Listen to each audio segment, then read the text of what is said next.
Hi there, this is Craig, and this is another podcast on mindfulness.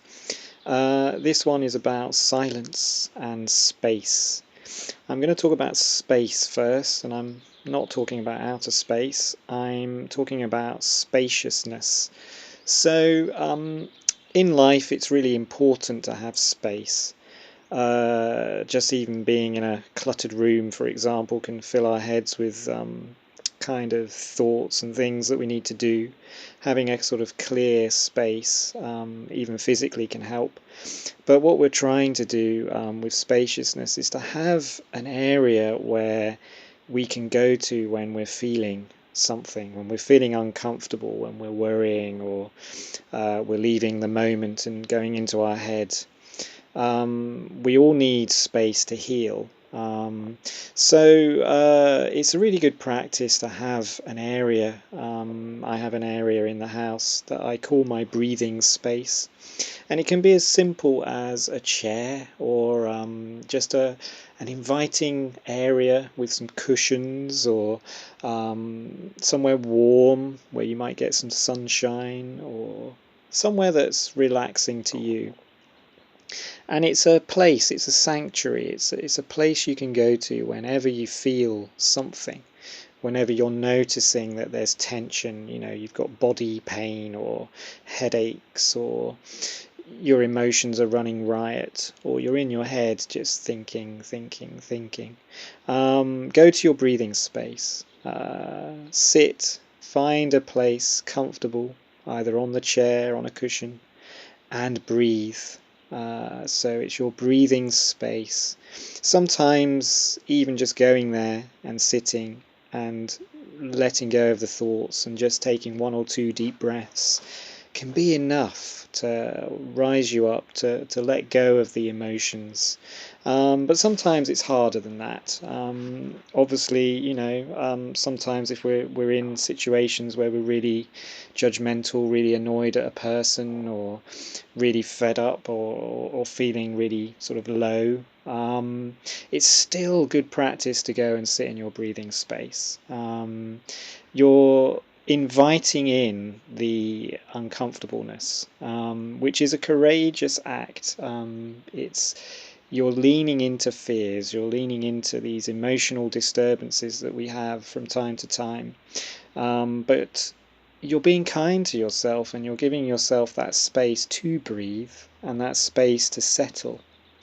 You can think of your mind as a kind of stormy ocean, and it's forever tossing waves here and there, really sort of violently. And in turbulent times, your ocean obviously gets even more stormy. If there was a thunderstorm above, then you're going to be thinking more, you're going to be stressing more about certain things. So going to your breathing space is a wonderful tool because it allows your mind to settle. It allows these ocean, this water, these waves to settle.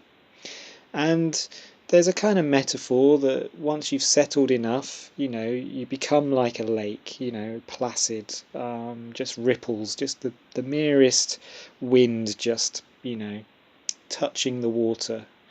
And obviously, the calmer the water, the more you can see in it and the deeper you can look. And so that metaphor's really, I like it because it really encompasses what we're trying to do, which is you can't think straight when your mind's all over the place or you've got a strong emotion. You tend to react out of a subconscious way. So it's important to be conscious. So rather than just lash out and do what you would normally do, or you might get an email, for example, and it's filled with something that you don't like, and if you're immediately replying in anger or in annoyance, then your response will also be filled with annoyance and may not be as rational as you would have liked it to have been in hindsight. So in these situations, if you are receiving an email that you don't like, or a text, or something, or something's bothered you, go to your breathing space. That's my advice. Don't reply instantly. Take the time to breathe and let your emotions and your mind settle. And then once you're this placid lake, you can go back to your email. And you'll find that your words are more compassionate, they're more rational, they're not, you're not biting at it with your annoyance.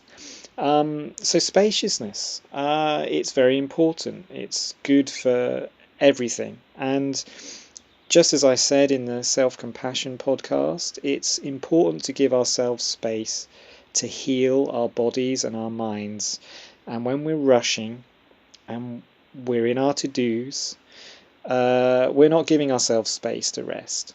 It's very important. I would recommend every hour, if you can, to notice how you're feeling, to notice what you're thinking, to go to a breathing space. Might not always be possible when you're out and about, but have it in mind as an intention that if you do feel out of sorts, that you take a moment to just be, to just sit, to just watch the world, to just let the thoughts go, to breathe, to give yourself kindness, to be gentle with what's coming, to accept what's there.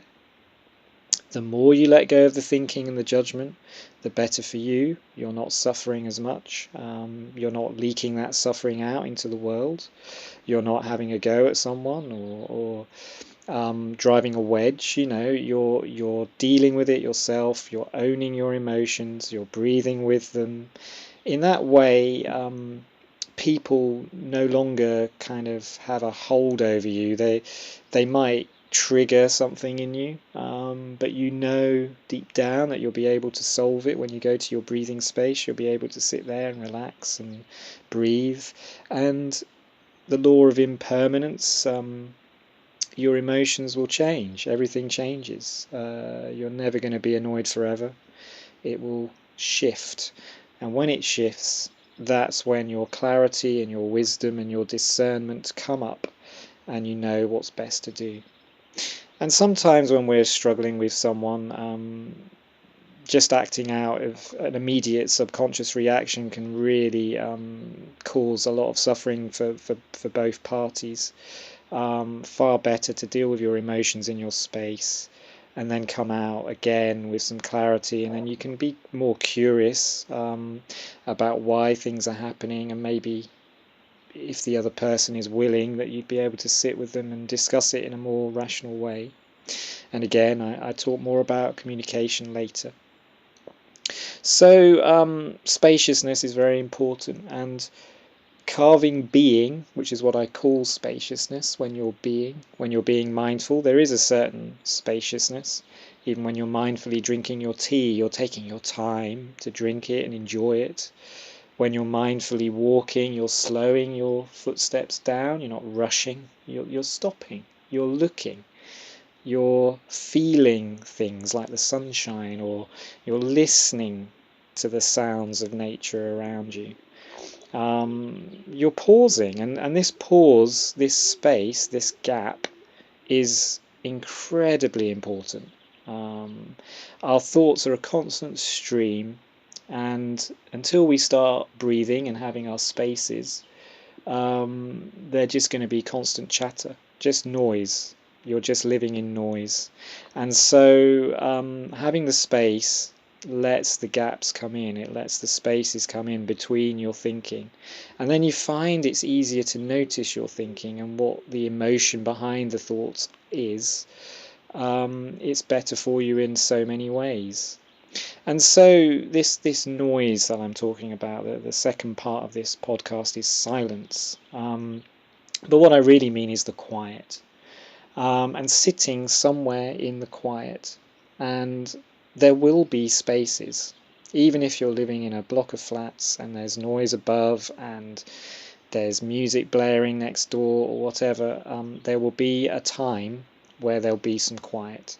And when that quiet comes, I would urge you to sit in it and be in the quiet and just listen to the quiet. Obviously, you'll hear sounds. Nowhere is truly silent, but that quietness is very powerful. And going out and sitting in nature somewhere, if it's harder at home, I would urge you to go out if you can and find a place in nature, a sit spot, we call it, And we sit and we just look and we just listen to the quiet. You might hear the wind through the trees or the birds in the trees, but you're there in the quiet. And as I say, what that's doing is calming your stormy sea of your mind. It's letting things settle. You find if you do that, even just a few minutes, that you feel better straight away. Your emotions are less rife. You're less turbulent. You're calming. And being in nature, you notice the gentle unfolding of each moment. Nature's not in a rush, you know. Nature's not thinking about what to do next. It just does. It just does its thing. And being in that flow retunes you to what is truth, what is this awareness that we all have. And it kind of highlights sometimes the irrationality, the illusion of your ego self, this person that's saying I'm bothered with this and I'm bothered with that and I hate this and I hate that.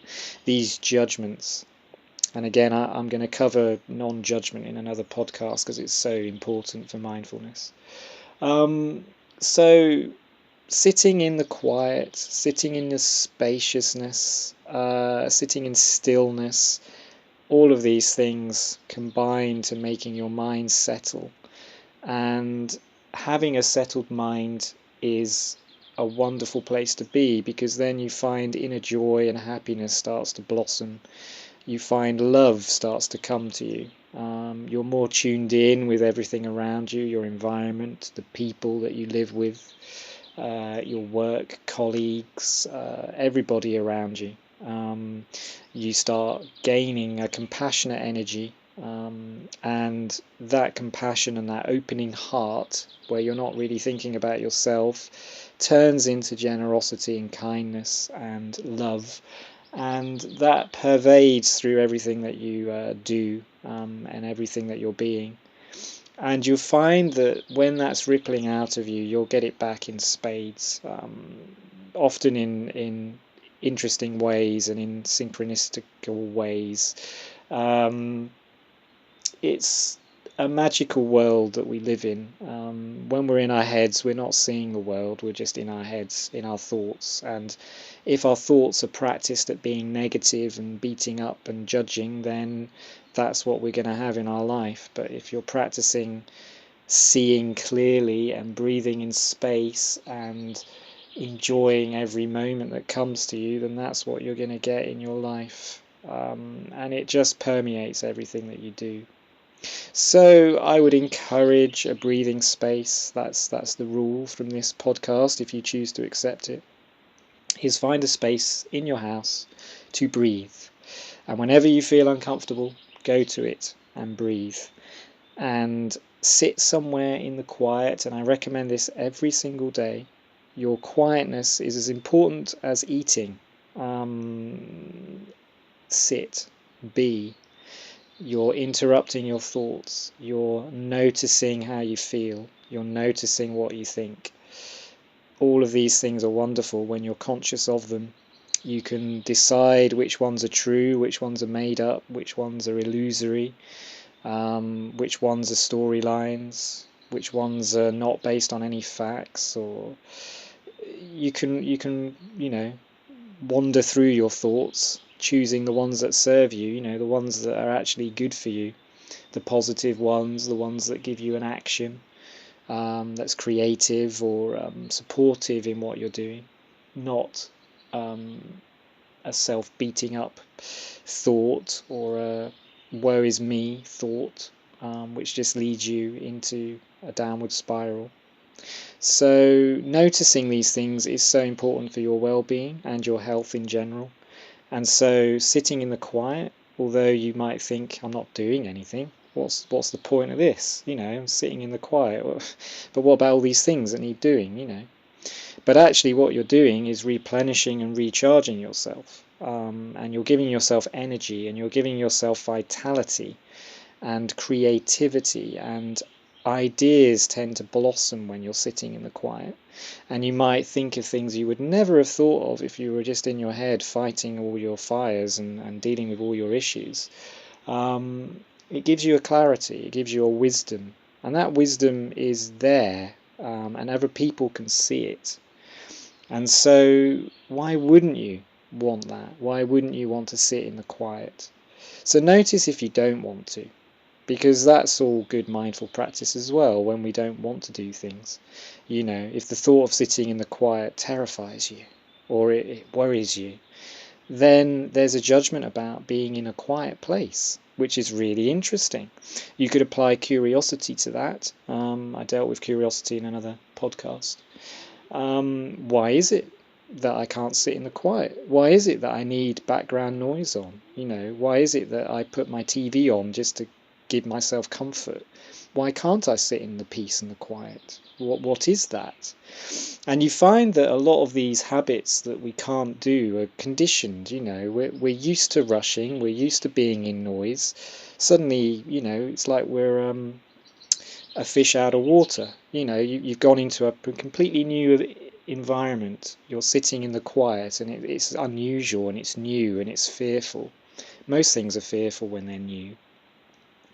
I guarantee if you can sit in the quiet even just for a few moments, after a while, I think you'll get to really like it. You'll really crave those times of sitting, but don't crave too much, because that will be thinking about the future. You are where you are, and you are doing what you're doing.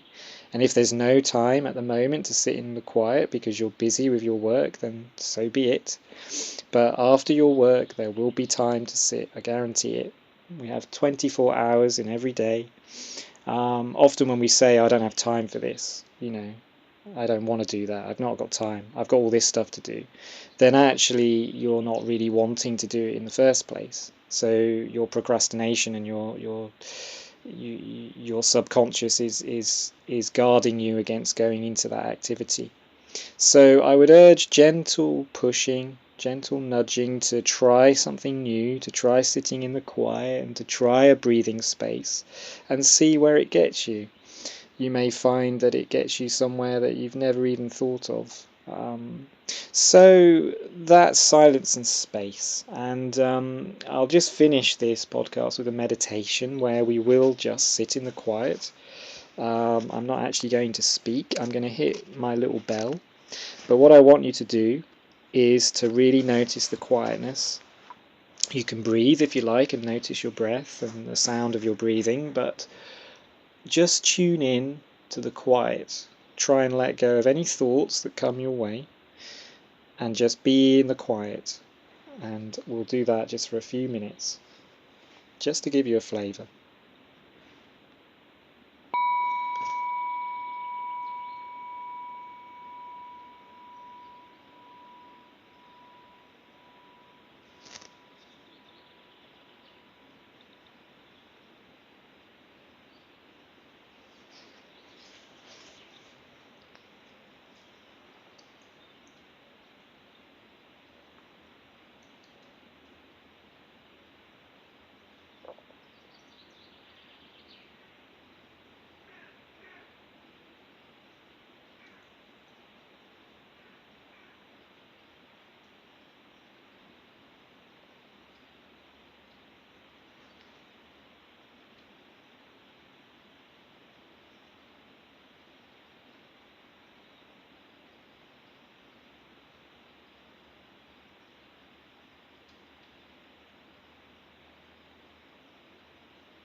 So that was just a few minutes of being in the quiet. You may have noticed in this recording that there were birds singing, and I'm in an outdoor space, so it's not truly silent, but just sitting is a magical thing to do. I certainly feel calmer just for having a few minutes of just being like that and letting go of my thoughts. So that's the practice, and that's the podcast. So thank you again for listening, and there'll be more of these different aspects of mindfulness each time. So it's building into a real resource, which I'm really grateful to be able to do. And so I hope you're all well and staying well, and I will speak to you another time. So take care, and thank you again for listening.